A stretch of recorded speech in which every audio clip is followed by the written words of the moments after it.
নমস্কার বন্ধুরা, আপনারা যদি ট্রেনে যাতায়াত করে থাকেন তাহলে সেক্ষেত্রে পরের বার ট্রেনে ওঠার আগে অবশ্যই ইন্ডিয়ান রেলওয়েসের তরফ থেকে জারি করা নতুন নিয়মগুলো কিন্তু অবশ্যই জেনে নেবেন।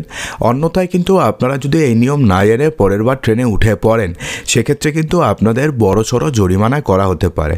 সে আপনি মেল ট্রেনেই যান কিংবা আপনি এক্সপ্রেস ট্রেনেই যান, অর্থাৎ সমস্ত ধরনের ট্রেনের ক্ষেত্রে এই নতুন নিয়ম জারি করতে চলেছে এবার থেকে কেন্দ্র সরকার। তো কী নিয়ম জারি করা হয়েছে চলুন এক এক করে জেনে নিই। প্রথম যে নিয়মটি জারি হয়েছে সেখানে বলা হয়েছে যে ওয়েটিং লিস্টে থাকা যাত্রীদের জন্য এবার নতুন নিয়ম ঘোষণা করলো ভারতীয় রেল। অর্থাৎ আপনি যদি ট্রেনের টিকিট কেটে থাকেন এবং সেই টিকিট যদি ওয়েটিং লিস্টে থাকে তাহলে সেক্ষেত্রে ওয়েটিং লিস্টে থাকা যাত্রীদের জন্য নতুন নিয়ম জারি করেছে এবার ভারতীয় রেল। ভারতীয় রেলের তরফ থেকে ওয়েটিং লিস্টে থাকা যাত্রীদের জন্য নতুন এই নিয়ম জারি করা হয়েছে সংরক্ষিত কোচে অতিরিক্ত ভিড়ের সমস্যা দূর করতে। এটা তো আমরা প্রায়ই দেখে থাকেন যে আপনারা এসিতেই যান কিংবা আপনারা স্লিপার কোচেই যান, যেখানে যতগুলো সিট রয়েছে তার থেকে বেশি লোক তারা ঢুকে যায়। অনেক সময় তাদের ওয়েটিং টিকিট থাকে, তারা কি করে নিচে কিছু পেতে শুয়ে পড়ে। তো সেক্ষেত্রে সমস্যাটা কোথায় গিয়ে হয়? সমস্যাটা হয়েছে আপনি রাত্রেবেলা যদি বাথরুম করতে যান তো দেখবেন নিচে শুয়ে আছে, ও শুয়ে আছে, প্রচুর সমস্যা হয়। তো এই ধরনের সমস্যা দূর করার জন্য এবার যাত্রীদের যাতে আরও আরামদায়ক হয় সেই কারণে কিন্তু এবার এই নতুন একটি নিয়ম জারি করতে চলেছে ভারতীয় রেল। ফার্স্ট মার্চ থেকে এই নতুন নিয়মটি জারি হতে চলেছে পুরো দেশ জুড়ে। তো সেক্ষেত্রে কি বলা হয়েছে নতুন নিয়মে? তো সেক্ষেত্রে নতুন নিয়মে বলা হয়েছে যে এতদিন পর্যন্ত যাত্রীরা যদি অফলাইনে টিকিট বুক যারা করেছেন, অফলাইনে মানে কাউন্টারে গিয়ে, তা এবং যারা যারা ওয়েটিং লিস্টে ছিলেন তারা সেই ওয়েটিং লিস্টে টিকিট নিয়ে যাত্রা করতে পারতেন। অর্থাৎ যদি কনফার্ম নাও হতো তো যেহেতু তিনি টিকিট কেটেছেন অফলাইনে অর্থাৎ কাউন্টারে গিয়ে, তো সেক্ষেত্রে তার যদি টিকিট কনফার্ম নাও হতো তবুও সে যাত্রা করতে পারতেন, কারণ এই টিকিট বাতিল করা যেত না। কিন্তু এবার থেকে কিন্তু এই নিয়মের কিন্তু এবার থেকে বড়সড় বদল এসেছে। তো সেক্ষেত্রে ওয়েটিং টিকিট নিয়ে স্লিপার ক্লাস বা এসি কোচে এখন থেকে আপনি আর ভ্রমণ করতে পারবেন না।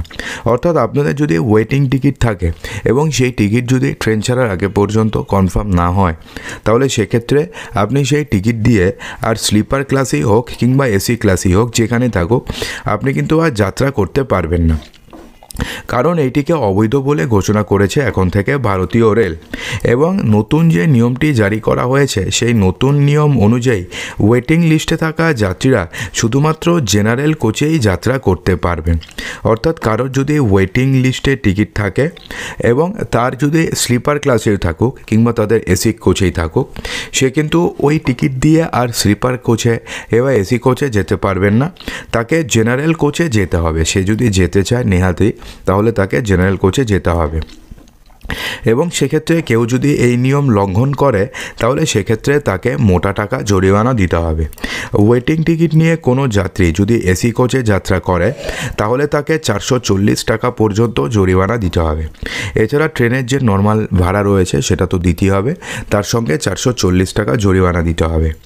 এছাড়া ট্রেনটি যেখান থেকে ছেড়েছিল এবং পরবর্তী স্টেশন যাওয়ার ভাড়া সেই যাত্রীকে দিতে হবে। অর্থাৎ আপনি যদি মধ্যখানেও ওঠেন তাহলেও আপনি ট্রেনটি যেখান থেকে ছেড়েছিল সেখান থেকে ভাড়া কাউন্ট করবে এবং যে স্টেশন আপনি নামবেন তার পরবর্তী স্টেশন পর্যন্ত ভাড়াও দিতে হবে। আর যারা ওয়েটিং টিকিট কোটে যারা স্লিপার কোচে যারা যাবেন তাদের 250 টাকা জরিমানা দিতে হবে এবং পরবর্তী স্টেশন পর্যন্ত টিকিটের ভাড়া সম্পূর্ণ দিতে হবে। এছাড়া সিট বরাদ্দ করবে। এরপরে যে নিয়মটি রয়েছে সেক্ষেত্রে হচ্ছে সিট বরাদ্দ নিয়ে। হ্যাঁ বন্ধুরা, এখন থেকে সিট বরাদ্দ করবে হচ্ছে এআই অর্থাৎ আর্টিফিশিয়াল ইন্টেলিজেন্সি দিয়ে। নতুন নিয়মে যে বদল আনা হয়েছে সেখানে বলা হয়েছে যে এখন থেকে এআই এর সাহায্যে সিট বরাদ্দ করবে ভারতীয় রেল। অর্থাৎ সিটের যে টোটাল ডিস্ট্রিবিউশন হবে সেটা করবে হচ্ছে আর্টিফিশিয়াল ইন্টেলিজেন্সই। এর ফলে টিকিট বুকিং হবে আরও তাড়াতাড়ি এবং আরও দক্ষভাবে।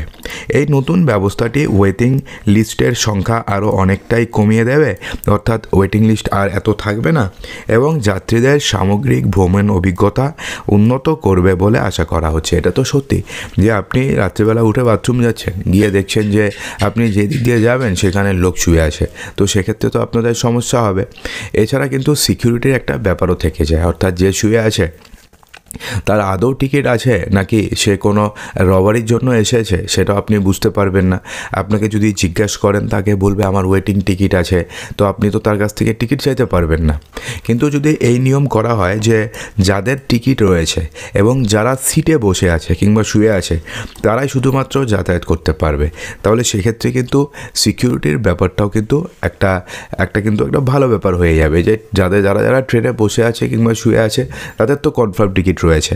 তো সমস্যাটি হয় হচ্ছে যারা নিচে বসে থাকে, নিচে শুয়ে থাকে, তো সেক্ষেত্রে সেই সমস্যা আর থাকবে না। এবং এই নতুন নিয়মটি 1 মার্চ থেকে অলরেডি পুরো দেশ জুড়ে কিন্তু চালু হয়ে গেছে। তো বন্ধুরা, এই নিয়ম সম্বন্ধে কি আপনারা আগে জানতেন নাকি আজকেই প্রথম জানলেন? অবশ্যই কমেন্ট বক্সে জানাতে একদমই ভুলবেন না। আর ভিডিওটি ভালো লাগলে ভিডিওটিকে লাইক করবেন, ভিডিওটিকে বন্ধুদের মাঝে প্রচুর শেয়ার করবেন এবং চ্যানেলটিকে সাবস্ক্রাইব অবশ্যই করবেন।